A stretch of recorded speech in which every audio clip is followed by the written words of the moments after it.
1장의 마지막 부분을 함께 읽었습니다. 1장 세 번째 부분에서 먼저는 한 두 개 정도, 크게 보면 두 개 정도의 이야기로 구성되어 있는 것처럼 보여요. 그래서 35절에 또 이튿날, 그리고 43절에 이튿날, 그래서 이튿날, 그 다음날, 그 다음날. 사실 지난번에 하나가 있었죠? 그래서 이튿날. 근데 요 이튿날, 지난주에도 설명을 안 했고, 요번 주에도 설명을 안 하고, 언제 하냐? 다음 주에도 설명을 안 해요. 왜냐하면 다음 주는 제가 설교를 안 하니까, 네, 그 다음 주에 설명을 하게 될 겁니다. 그러면서 이 하루에 벌어진 이야기로 그리는 게, 먼저 요한이 자기 제자 중 2명에게 예수께서 건의심을 보고 보라 하나님의 어린 양이로다. 만약에 이게 지난주에 요한의 증언과 연결돼 있다면 이것은 간략하게 얘기한 걸 거고, 지난주에 했던 것처럼 보라 세상 죄를 지고 가는 하나님의 어린 양이로다. 그래서 6월절에 그 백성의 죄의 짐을 짊어지고 대신 죽고 그 백성들에게 하나님의 심판을 넘어가게 했던 그 어린 양과 같으니, 그렇게 이야기하는 걸 수 있고요. 특별히 그는 하나님이 준비하신 어린이. 그래서 아브라함이 이삭을 바치는 그 자리에 죽어야 될 이삭 대신에 하나님이 준비하셨던 이 염소, 이 여호와 이레. 그래서 하나님이 준비하신, 하나님이 보내시는 그런 어린 양이다. 이렇게 이야기하는 걸로 볼 수 있습니다. 그리고 그 두 제자가 이제 자기 스승이었던 요한의 그런 증언을 듣고 이제 갈아타죠. 환승. 그래서 예수님을 따르기 시작하는 이런 모습으로 나타납니다. 그럴 때 이 첫 본문에서 우리 눈에 좀 뜨이는 것 하나는 괄호 안에 들어있는 게 계속 나오죠. 그래서 랍비어 이렇게 말하고, 랍비는 번역하면 선생이라. 메시아를 만났다. 메시아는 번역하면 그리스도다. 게바라, 게바라. 그리고 게바는 번역하면 베드로라. 이렇게 해서 히브리어로 말씀한 바를 먼저 쓰고, 그리고 그것을 못 알아듣는 사람들, 못 알아들을 거다라고 여기면서 그 내용을 한 번 더 헬라어로 번역해주는 이런 것들을 보게 돼요. 1차적으로는 이 말씀을 요한이 쓸 때, 사도 요한이 쓸 때 히브리어를 모르는 헬라어만 아는 사람들, 그런 사람들이 많다, 이런 것들을 좀 염두에 두었다 볼 수 있습니다. 그러면서 좀 더 나아간다면 이 말씀은 뭘 잘 모르는, 예수님에 대한 일화도 잘 모르고 구약 성경도 잘 모르는 사람들까지도 어떻게든 이 말씀을 듣고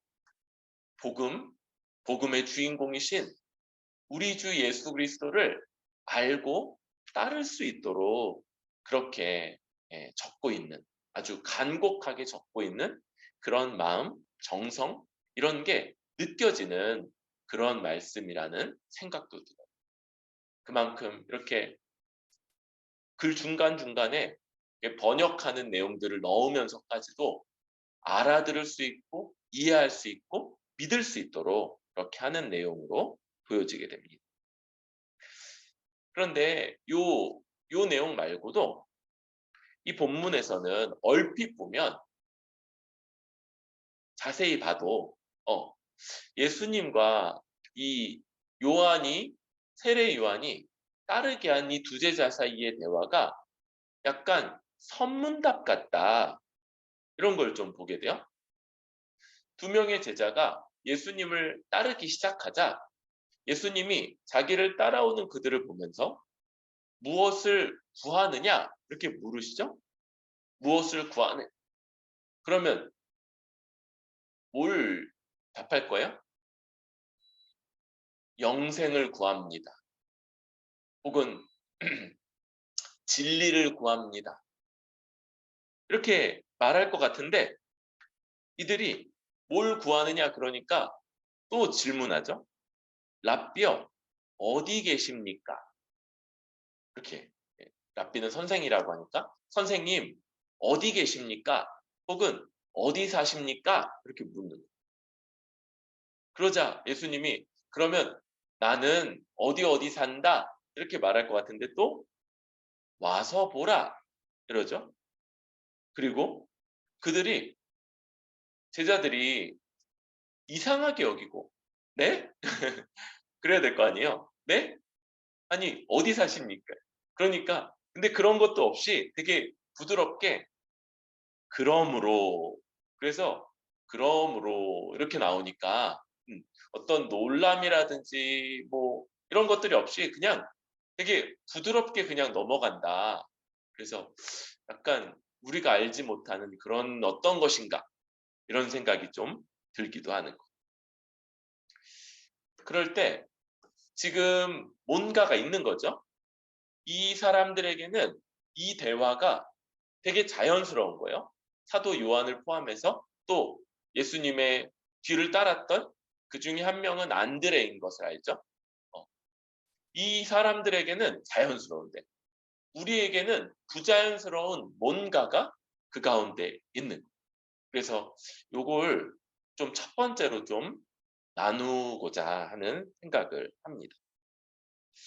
여러분 이 이야기를 이해할 수 있는 그 힌트는 이 본문에 있는 제자라는 말이라고 할 수 있을 거예요. 제자, 제자. 여러분들은 누군가의 제자이십니까? 이제 스승과 제자. 우리는 이런 누군가에게 뭔가를 배우는 사람으로서 서게 되는 거예요. 여담이지만 조금만 얘기해 보면 많이들 이 시대의 이 지식론 혹은 인식론 이런 것들은 이렇게 생각을 하는 거예요. 우리는 합리적인 판단을 할 수 있는 주체로서 어떤 주어지는 말을 듣고 잘 생각하고 분석하고 이해하고 판단하고 평가해서 그게 옳으면 받아들이고 그렇지 않으면 이건 옳지 않아 하고 비판하고 거부하는 이런 인식의 주체다. 이런 생각을 좀 하고 있잖아요. 그런데 이건 그런 측면이 있긴 하지만 사실은 지식이 어떻게 해서 형성되고 쌓여져 가는지를 잘 설명할 수 있는 그림이 아닌 거예요. 뭐냐면 이건 뭘 나타내고 있는 거냐면 우리는 어떤 지식의 기반에서만 뭔가가 옳고 뭐는 옳지 않고 이런 걸 판단할 수 있는 거예요. 그럴 때 이 근본적인 지식 이건 어떻게 가지느냐는 문제인 거죠. 이거는 옳아, 저거는 옳지 않아. 이런 것들을 판단하기 위해서는 반드시 어떤 지식, 어떤 배경, 판단의 근거 이런 걸 가져야만 하는데 이건 어떻게 쌓이느냐는 그때 이 근본적인 지식은 무비판적인 답습 어떤 공동체 안에 속하여서 거기서 주어지는 바를 그냥 먼저 받아들이는 거. 모처럼 어린아이가 글이나 혹은 아주 기본적인 지식을 배울 때 그럴 때 보이는 건 다 따라하고 부모나 가까이 있는 사람들의 입을 따라하고 그 발음을 따라하면서 말하는 법을 배우고 익히는 것처럼 근본적인 지식은 원래 비판적으로 받아들일 수가 없고 그냥 다 받는, 다. 그래서 안 좋은 얘기, 약간 안 좋게 뉘앙스가 있지만 답습이라는 말을 쓰는 거예요. 예, 그냥 전적인 수용, 더 좋은 말이죠 이게. 예, 이렇게 받아들여야만 거기에 기초해서 뭔가를 판단하고 평가할 수 있는. 우리가 많이 이제 교회에 대해서 이런 생각을 하는 거예요. 내가 교회가 하는 말을 정당하게 객관적으로 잘 판단해보고 그리고 나서 옳으면 받고 틀리면 그러면 비판하고 거부하겠다. 그럴 때 어떤 생각이 있는 거예요? 이 사람은 그걸 판단하고 평가하기 위해서 자신이 서 있는 기반이 뭔지를 먼저 점검을 해야 돼요. 이게 학교에서나 사회에서나 세상에서 가르치는 하나님은 없다. 이 세상은 빅뱅과 함께 우연히 만들어졌고 이 세상을 지배하는 원리는 인과율, 원인과 결과와 우연이라는 이 두 가지밖에는 없다. 이 모든 것들은 인과율과 또 우연의 결과물이다라고 여기는 이것 하에서 쌓아진 지식과 배경과 어떤 것들이라면 이걸로 하나님이 계시고 하나님이 살아계시고 이 인격적인 하나님이 사랑하심으로 또 모든 은혜를 베푸심으로 이 땅이 창조되고 우리가 살아있으며 이 세상의 모든 것들이 바로 이런 하나님의 일하심의 결과물입니다. 물론 그 가운데 범죄와 죄악으로 인한 훼손과 오염이 있지만 그러나 하나님 이 뜻을 포기하지 않으시고 결국 이루신다. 이걸 판단하고 평가할 수 있는 기본이 되지 않는다는 거예요. 그런 면에서 먼저 기독교 신앙은 이런 하나님에 기초하는 지식, 살아계신 하나님에 기초하는 지식과 하나님의 계시에 기초하는 지식을 먼저는 수용하는 것이 필요하고 그래서 우리의 신앙의 선배들은 나는 이해하기 위해 믿는다 이런 말을 썼어요. 이해, 분석, 판단, 평가가 먼저가 아니라 먼저 믿음, 곧 그 말씀을 그대로 수용하는 것 이게 먼저다 이렇게 얘기해요. 지금 이 얘기를 왜 하냐면 이 제자라는 말을 더 온전히 이해하기 위해서 그래요. 오늘날 우리의 이 스승과 제자 관계는 굉장히 많이 이렇게 달라졌어요. 이 성경 시대의 스승과 제자 관계하는 오늘날은 영어 선생에게는 영어를 좀 배우고 수학 선생에게는 수학을 배워요. 그쵸?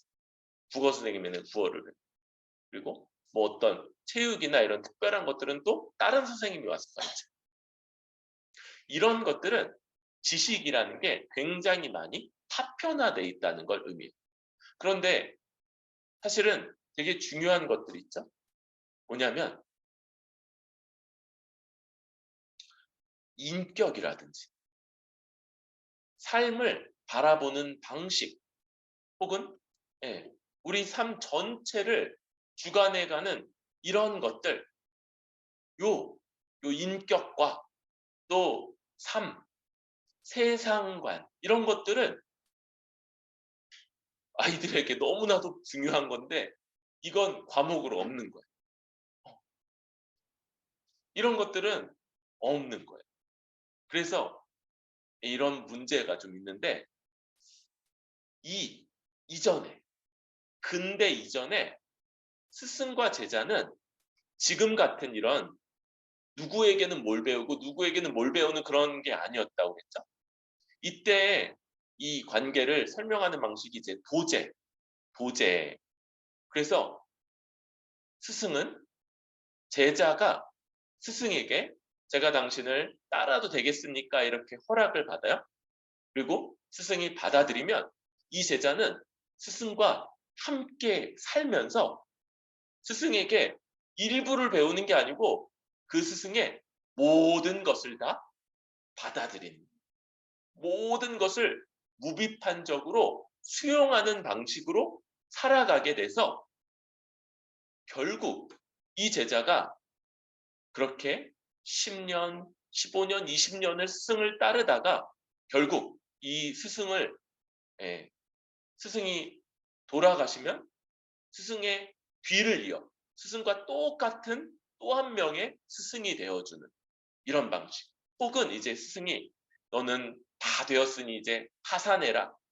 그러면 이제 나가서 그 스승과 똑같은 가르침, 똑같은 인격, 똑같은 삶으로 살아내는 사람. 이게 근대 이전에 스승과 제자 관계. 지금 요한의 제자들은요. 그래서 요한을 따라서 요한에게 자기 삶 전체를 내어 맡기고 요한의 부분이 아니라 요한의 모든 것을 다 가르침 받았던, 지식만이 아니고 그의 삶, 그의 인격, 그의 이 세상을 바라보는 관점들, 그의 삶의 방식, 이 모든 것들을 받았던 자예요. 참고로 베드로가 예수님이 너희는 나를 누구라 하느냐 할 때 그렇게 주는 하나님의 아들이십니다. 살아계신 하나님의 아들이십니다. 이렇게 잘 고백해서 바요나 시모나 이를 알게 한 자는 혈육이 아니라 하늘에 계신 내 아버지시다. 하나님이 알려주실 만한, 하나님이 알려주지 않으면 도무지 깨달을 수 없는 걸 네가 고백했구나. 이렇게 칭찬을 듣고 그 직후에 예수님이 십자가에 못 박혀 죽을 것을 예고하자 베드로가 항변했다. 이 항변이 거의 멱살잡이 수준이라고 얘기하죠. 그래서 스승이 멱살을 잡으면서 안 됩니다 이렇게 얘기하고 그럴 때 곧바로 사탄아 내 뒤로 물러가라. 정말 완전 천국과 지옥이죠. 그래서 하나님이 가르치실 것을 네가 고백했구나. 너 지금 사탄이 할 법한 일을 하고 있구나. 이렇게 말을 들었던 그 배경하에 바로 제자, 베드로가 제자이기 때문에 스승이 십자가에 못 박혀 죽는 길을 가겠다 이렇게 말하면 그건 곧 자신의 운명이기도 했다. 지금 이 제자들이 이렇게 예수님을 요한을 따르다가 세례 요한이 저분이 하나님의 어린 양이다. 그 말을 듣고 이제 그분을 따르기 시작하는 거죠. 그럴 때 예수님이 그들에게 물으시는 거예요. 무엇을 구하느냐? 그럴 때 어디 계십니까? 요 질문이 함축하고 있는 바가 뭐예요? 주께서 계시는 곳에 우리도 가서 이제 주와 함께 모든 것을 함께 하겠습니다. 라는 이 질문, 그것을 허락해 주시겠습니까? 라는 이 질문을 함축하고 있는 질문인 거예요. 그리고 예수님이 뭘 하시는 거예요? 와서 보라. 와, 나에게 오고 그리고 너희가 직접 보라. 직접 경험하고 직접 알아가라라는 방식으로 그것을 허락하시는 거예요.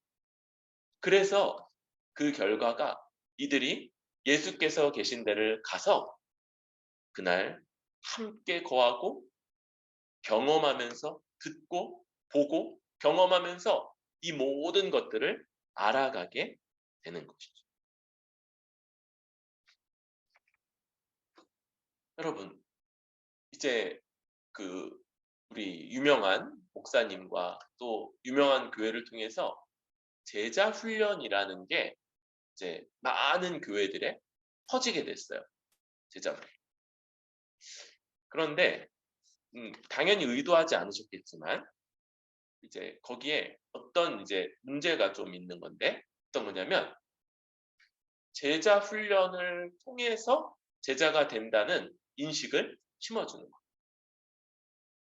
그러면 뭐가 있어요? 세상에는 이제 불신자가 있고 신자들 안에는 두 그룹이 있는 거예요. 그냥 신자와 제자 훈련을 통해 예수님을 따르는 제자들이 있게 되는 거예요.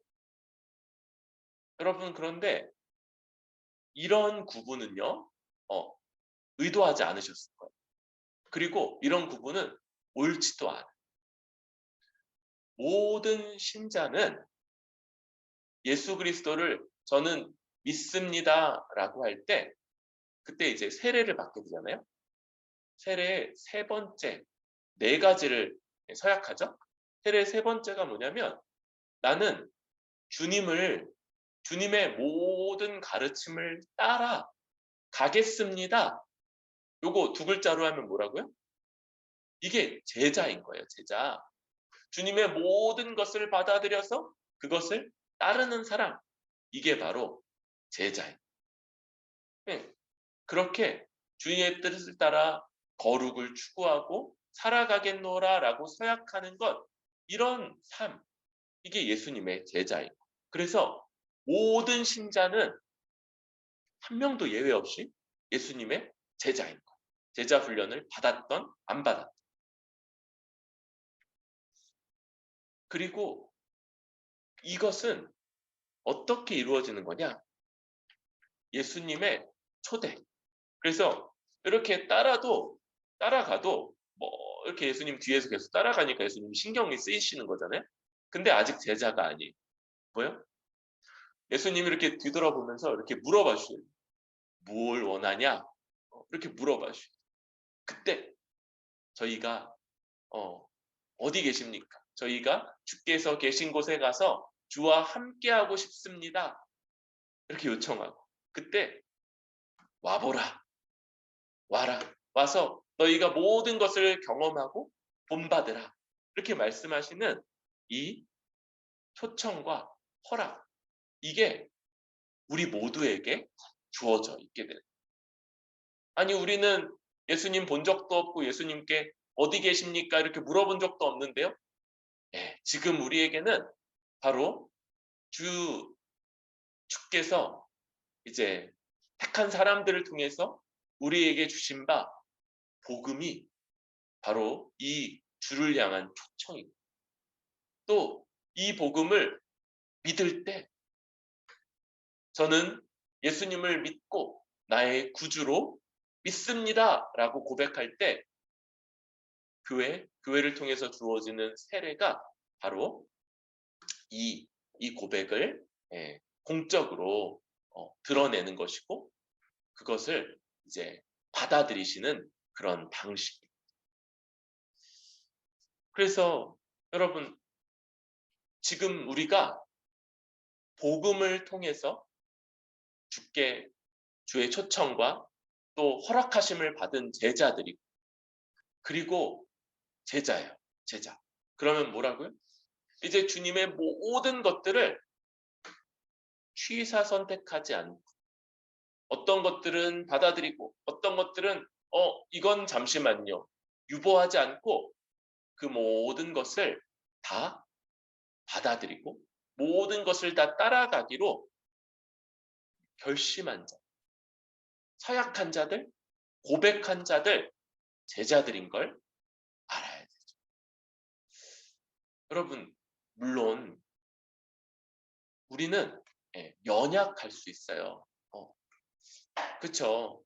초신자 때 제일 연약하겠죠. 또 점점점 자라가야 되고 또 그 가운데 신앙생활을 오래 했지만 그렇게 균형 있게 양육받지 못함으로 이렇게 잘 자라지 못해서 아직도 연약할 수도 있어요.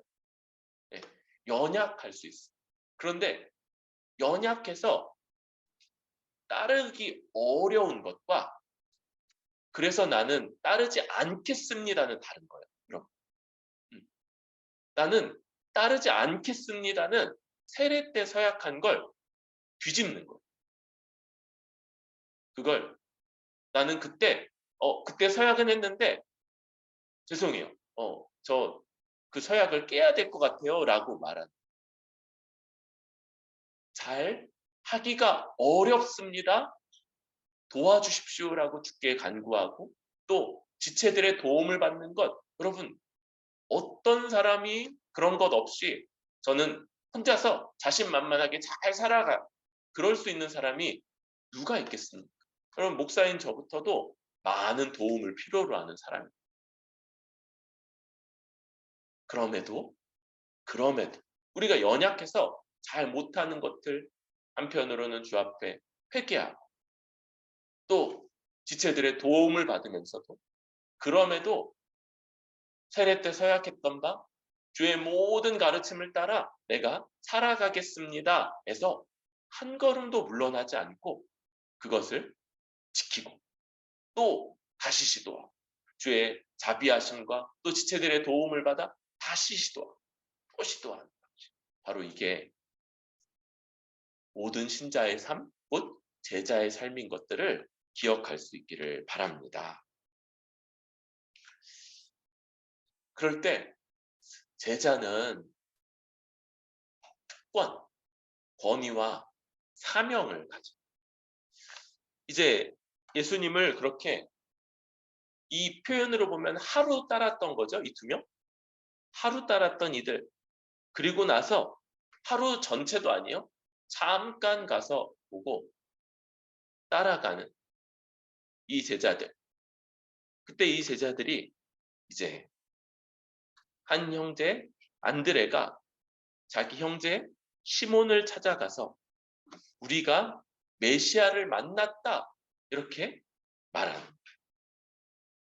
또 데리고 예수께로 오니까 예수님이 내가 요한의 아들 시몬, 세 번째 요한이 나왔죠. 세례 요한과 사도 요한과 시몬 베드로의 아버지 요한, 그렇죠? 안드레와 시몬의 아버지 요한, 이 요한.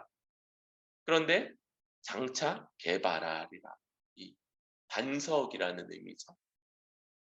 또 그 다음 날 예수님이 빌립을 만나서 나를 따르라 이렇게 말씀하시고 이 빌립은 안드레와 베드로와 한 동네 벳세다 사람이에요. 그러자 이 빌립이 예수님을 따르다가 또 다른 사람 나다나엘을 찾아가서 모세가 율법에 기록하였고 여러 선지자가 기록한 그 일을 우리가 만났으니 요셉의 아들 나사렛 예수다 이렇게 말하는. 지금 제자들은 예수님이 불러주셔서 그들에게 권위, 이 권위 문제에 있어서 두 명으로 이야기가 되죠. 두 명의 제자. 그럴 때 왜 안드레 한 명이 부각이 되는 건데 굳이 또 한 명의 제자, 요한의 세례 요한의 제자가 있다 이렇게 얘기하느냐 할 때 유대의 재판법이죠. 거기서 두 명 이상의 증인이 있어야지만 그게 법적 효력이 있는 거예요. 이런 것들을 지금 염두하면서 두 명이 예수님이 메시아다라고 증언한다. 여러분 굳이 꼭 두 명이 아니어야 돼요. 우리가 이제 전도하러 나갈 때 그래서 꼭 두 명이 있어야만 합니다. 그럴 필요 없어요. 이 뭐냐면 이 예수님을 따르는 제자들이 그 예수님이 메시아입니다. 그리스도이십니다. 그분이 하나님의 아들이시고 그분이 이스라엘의 임금입니다라고 증언할 때 그것이 주께서 부여한 권위가 있다는 거예요. 이 이야기가 법적 증언처럼 여겨지는 거고요. 이게 중요한 거예요. 여러분 우리가 이제 뭐 이렇게 되게 좋은 사람이고 또 우리가 뭐라고 얘기하면 되게 사람들이 다 귀 기울여 들으면 좋겠는데 그러지 않을 수도 있어요. 그럼에도 주께서는 우리 같은 자에게 권위를 주셔서 또한 사명이기도 하죠. 이것을 주셔서 주께서 그리스도이시고 하나님의 아들이신 것을 증언하게 하시고 이게 법적 효력이 있다고 얘기했죠.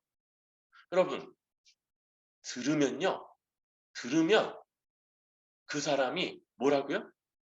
예수님의 초대와 허락을 받게 되는 그런 통로가 돼. 근데 반대도 있어. 여러분, 거부할 때 뭐라고 그러셨어요?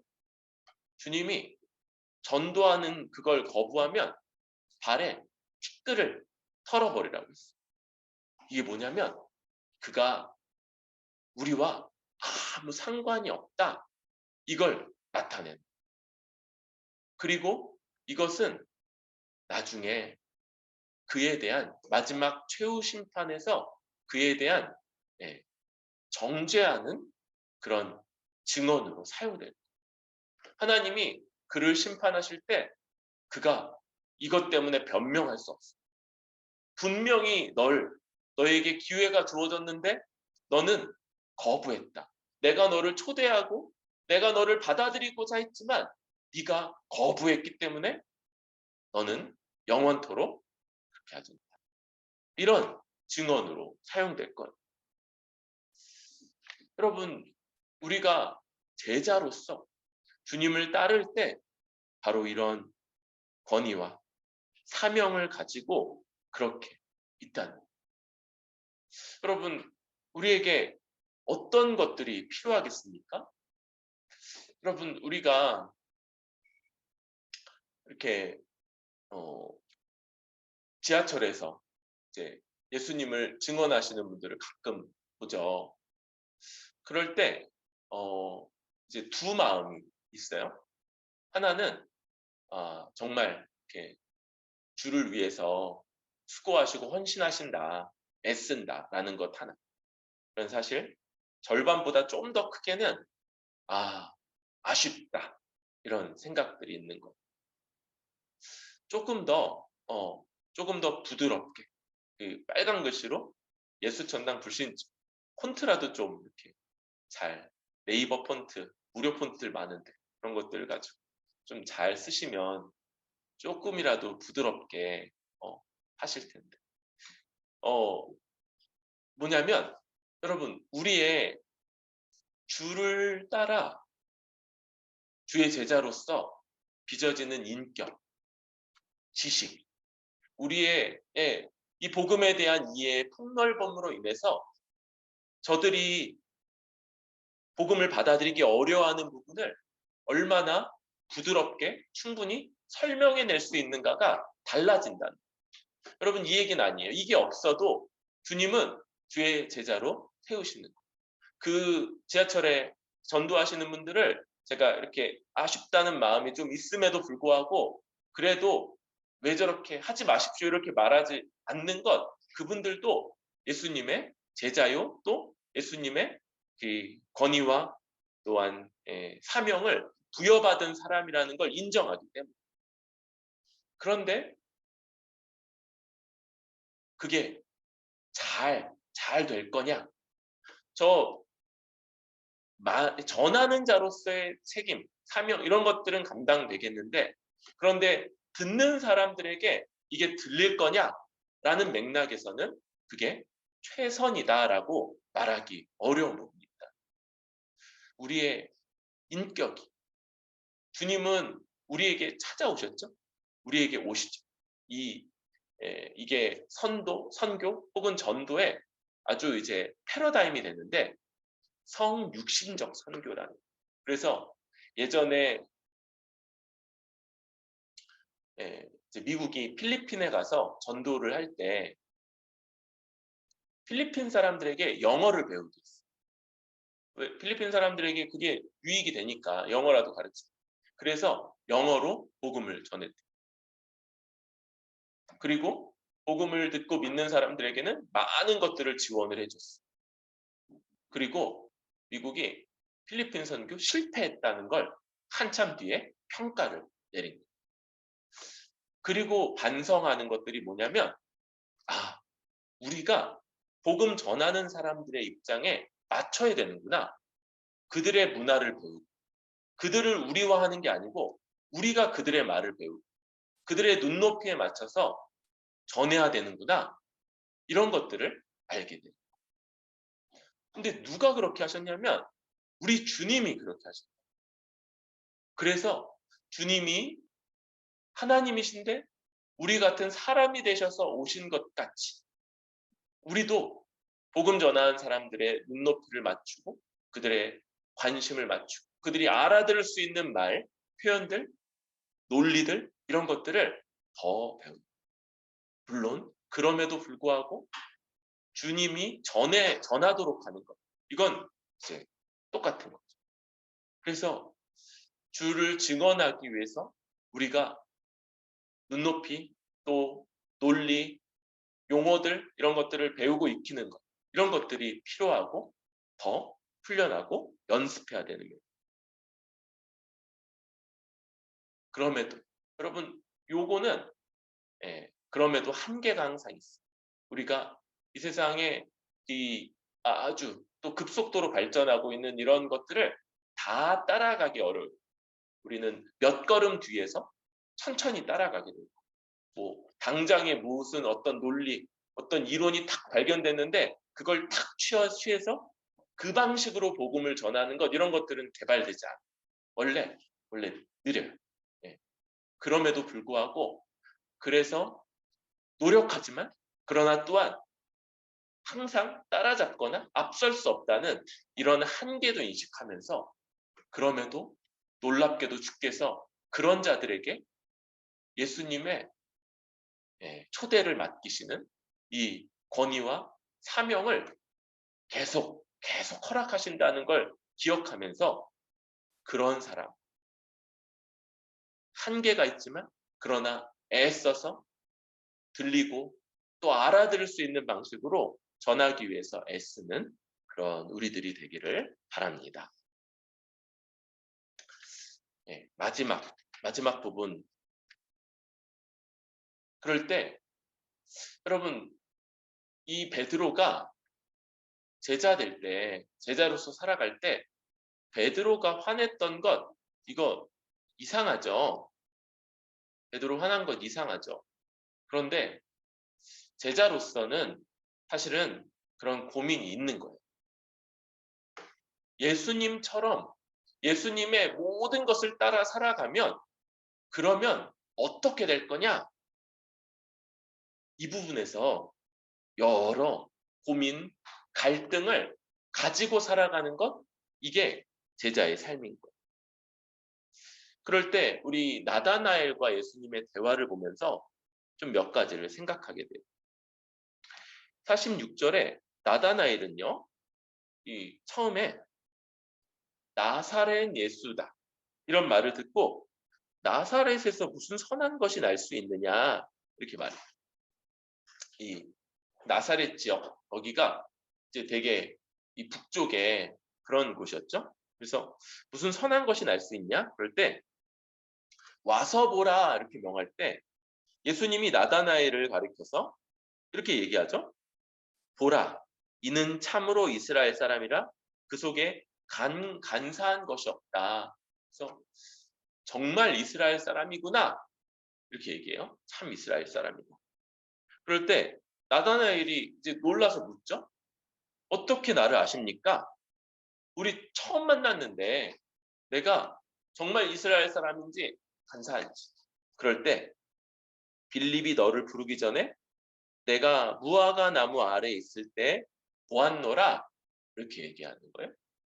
그래서 단편적으로 생각한다면 빌립이 부르기 전에 그러니까 처음 만났는데 네가 무화과 나무 아래에 있는 걸 내가 보았다. 그러니까 예수님의 어떤 이 초월적인 지식, 사람으로서는 가질 수 없는 지식으로 인해서 그렇게 말했다라고도 할 수 있을 거예요. 그런데 분명히 그런 면이 있죠. 그런데 그거보다 이제 조금 더 배경을 깔고 있는 말인 거예요. 여러분, 이제 오늘날 우리는 단 게 너무 많아요. 그래서 우리 자녀들에게 단 거 적당히 먹게끔 하는 게 되게 이제 중요하잖아요. 액상, 과당 이런 거 굉장히 많았어요. 그런데 이게 사탕수수가 아주 대량으로 재배되고 설탕이 많이 개발된 그런 이제 다음 이야기인 거예요.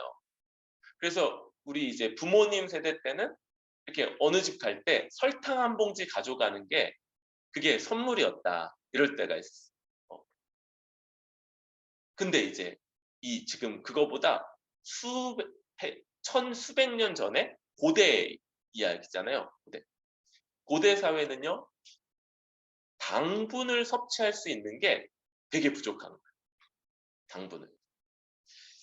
이 본문이 이 이야기가 배경으로 깔고 있는 게 열왕기상 5장이거든요. 그럴 때 열왕기상 4장 24절 솔로몬이 사는 동안에 유다와 이스라엘이 단에서 브엘세바에 이르기까지 각기 포도나무 아래와 무화과 나무 아래에서 평안히 살았더라. 이 굉장히 놀라운 말이에요. 열왕기상 4장 25절. 먼저 솔로몬이 사는 동안, 이게 지금 솔로몬 치하, 솔로몬이 왕으로 다스렸던 그 40년간의 이스라엘 왕국의 이야기를 하고 있는 거예요. 그때 유다와 이스라엘, 단에서 브엘세바. 이 단은 이스라엘 영토의 가장 북쪽 끝이고요. 브엘세바는 남쪽 끝이. 그래서 가장 북에서 가장 남까지, 그러니까 모든 지역, 또 유다와 이스라엘, 그러니까 전체죠. 이스라엘 민족 전체, 땅으로도 민족으로도 이 전체를 다 가리키고 있는 모든 사람들. 근데 어떻게 해요? 각기 포도나무 아래와 무화과 나무 아래에서 평안히 살았더라. 여러분 뭐라고 그랬어요? 이 당분을 섭취하는 게 되게 어려운 거예요.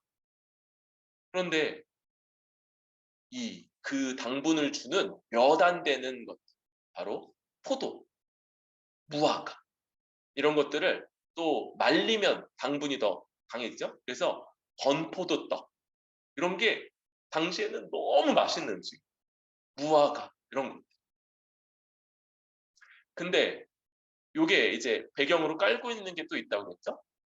이런 이 과일 나무들은요, 벼나 뭐 보리는 이 하루 이제 한 해 씨앗을 뿌리면 그해 거둘 수 있잖아요. 그런데 이런 나무들은요, 과실수들은 한 해 만에 자라지가 않는다고. 그러니까 심어도 그 해에는 열매를 못 거두는 거예요. 뭐 3년, 뭐 5년 이렇게 지나야지만 비로소 첫 열매가 맺히고, 그리고 이제 먹을 만한 열매들이 그제서야 맺히기 시작합니다. 그러니까 지금 이 이야기가 뭘 보여주고 있는 거냐면 3년에서 5년 동안 이런 과실수를 가꿀 수 있을 만큼 전쟁이 없고 평안했다는 걸 보여주는 그런 회사예요. 전쟁이 없이 아주 평안한 상태. 더군다나 각기 포도나무 아래, 무화과 나무 아래. 이 얘기는 또 뭐냐면 이 지역이 낮에 햇볕이 아주 세죠. 그럴 때 이 햇볕 피해서 자기 무화과 나무 아래 이렇게 이파리가 넓은 그 나무 아래서 이렇게 뭐 평상 같은 거 펴고 누워서 거기서 이렇게 이거 따먹고 있는 그런 장면인 거예요. 뭘 보여주냐면 그 땡볕에서 자기 먹고 살 것을 위해서 일해야만 하지 않는 그런 상태. 아주 부유하고 평안하고 만족스럽고 땡볕에서 굳이 일하지 않아도 먹고, 그래도 먹고 사는 것에 아무 지장이 없고 거기서 그냥 열매 따먹고 있어도 괜찮은 삶. 이게 지금 하나의 그림 언어로서 솔로몬 치하의 이스라엘 민족, 이스라엘 제국이, 이스라엘 나라가 얼마나 부강하고 얼마나 부유하고 얼마나 강대해서 딴 나라들이 감히 쳐들어오지 못해서 안전하고 평안하고 만족스럽고 행복한 삶인가?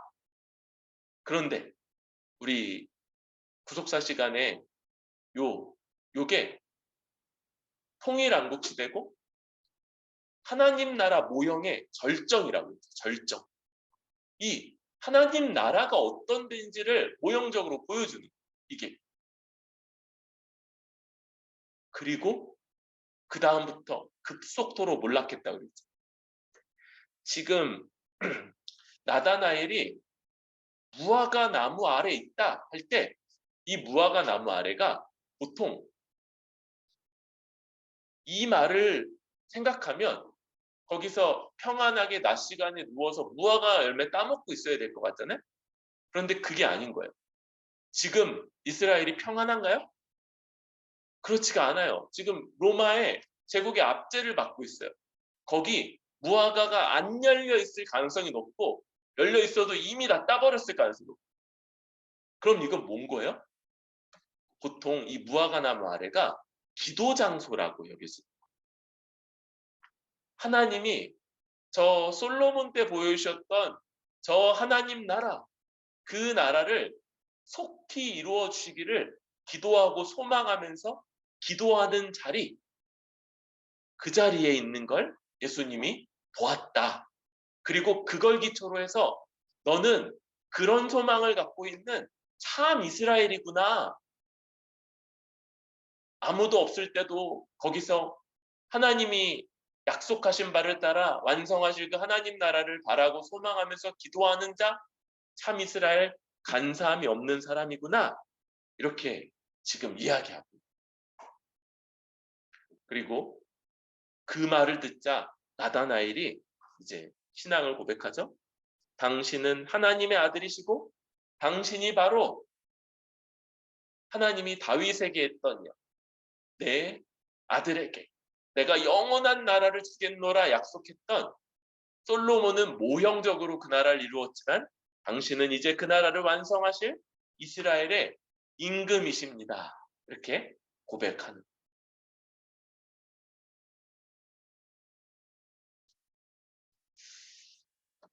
여러분, 우리가 이 세상에서 예수님을 따라갈 때 지불해야 되는 대가, 계산해야 되는 비용 계산에 문제가 있어요.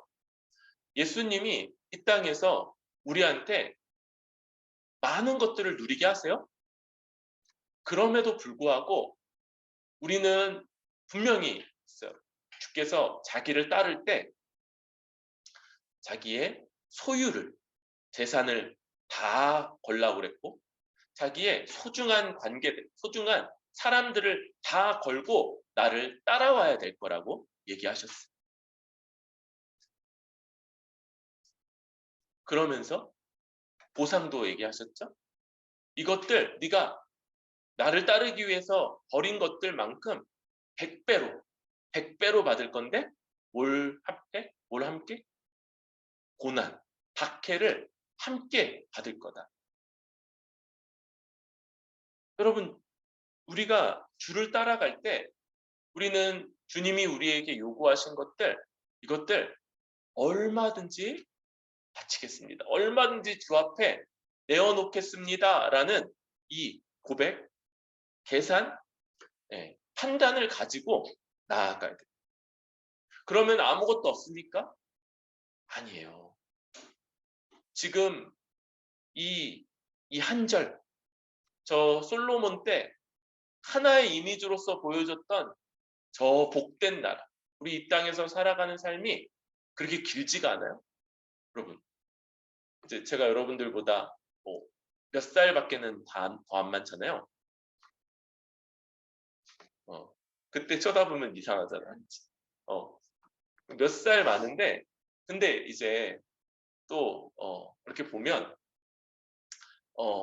이렇게 중년 이렇게 딱 접어들면서는 또 되게 예전하고는 이제 되게 다른 게 많은 막 이렇게 막 에너제릭하고 막 이런 것보다는 이제 어떤 부분에서는 이제 뭐 하면 좀 하면 지치고 막 좋은 걸 해도 이제 힘들고 뭐 이런 것들이 많이 있는. 우리가 이 세상에서 생각보다 되게 짧은 기간에서, 그런데 하나님이 우리에게 약속하시는 건 영원이에요. 이 영원이 형이상학적인 개념이 아니라고 했죠. 하루 아주 즐겁고 복되고 보람되게 살아가고 자고 눈 뜨고 일어나면 또 하루가 그렇게 펼쳐져서 즐겁. 와. 그래서 우리 그 어렸을 때 그 소풍 가기 전에 예, 간식 가고 뭐 이런 거 해놓고 머리맡에다가 놓고 자면 밤에 잠 잘 안 오는 것처럼 그렇게 아침에 딱 뜨면은 그런 날처럼 이렇게 살아가는 하루하루, 이런 거가 주님이 우리에게 약속하시는 삶이고, 그리고 죽은 다음에만이 아니라 이 땅에서까지 주를 따를 때, 제자로서 주를 따를 때 그런 것들 맛보면서 살 거다 우리에게 약속하시고 있는.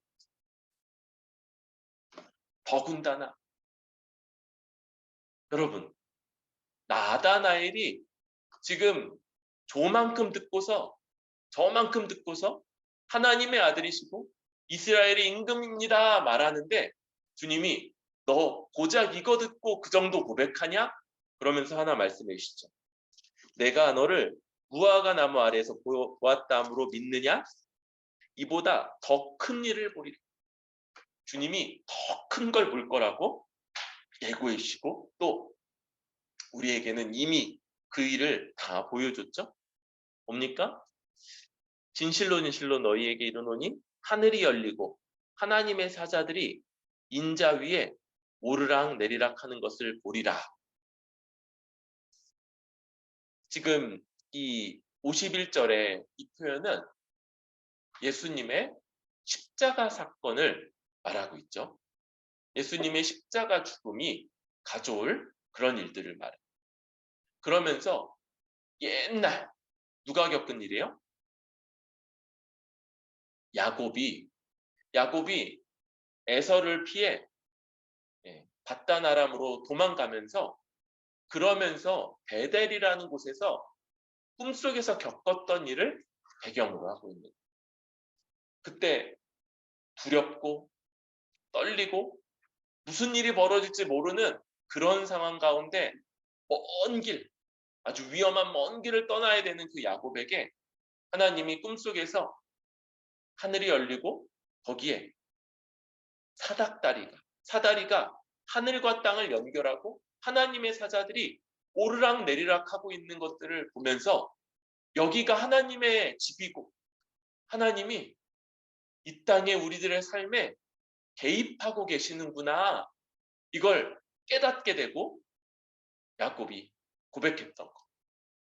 지금 십자가가 우리에게 이 하나님 나라가 반드시 이루어질 것.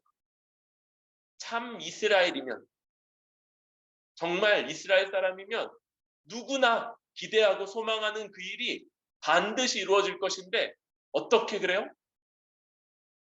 예수님의 십자가를 통해서 하나님의 전능하시고 또 하나님의 모든 것을 아시는 그 하나님의 하나님이 사자들을 보내셔 이 땅의 일을 간섭하시고 개입하시고 돌보셔서 이루실 것, 그게 아주 분명하기 때문입니다. 십자가를 통해서 하늘과 땅은 예수님의 십자가로 연결되어 있고요. 이제 하나님이 그 십자가 사역을 통해서 이 땅에 여러 일들을 펼쳐가시고, 눈에 보이기에 지금 하나님의 뜻과는 정반대되는 아주 슬프고 부조리하고 힘들고 어려운 일들이 벌어지는 것 같아 보인다 할지라도, 그럼에도 하나님은 그 가운데서 놀라운 지혜로 하나님 나라를 완성시켜가는 그 계획을 한 걸음 한 걸음 이루어 가신다. 마치 그 모든 공의가 다 훼손된 것 같은 무죄한 자, 의로우신 예수님이 유죄 판결을 받고 십자가에 못 박히실 때 바로 그것이 사탄의 머리가 깨어지고 하나님이 영광 받으시는 자리, 예수님이 하나님으로서의 영광이 드러나는 자리였던 것처럼 우리도 제자로서 살아가는 가운데 주님을 따라 모든 것을 내어 걸고 그렇게 살아갈 때 그 자리에 우리 놓치는 것들이 있고 치러야 되는 대가가 있는 가운데서 그러나 거기서 우리가 전하는 말을 통해 많은 이들이 누가 하나님의 아들이고 누가 이스라엘의 임금인지를 알게 돼. 또한 그들도 우리가 갖는 것과 같이 이 완성될 하나님 나라를 소망하게 되는 그런 일들이 우리를 통해서 있게 될 것을 기대하고 소망합니다.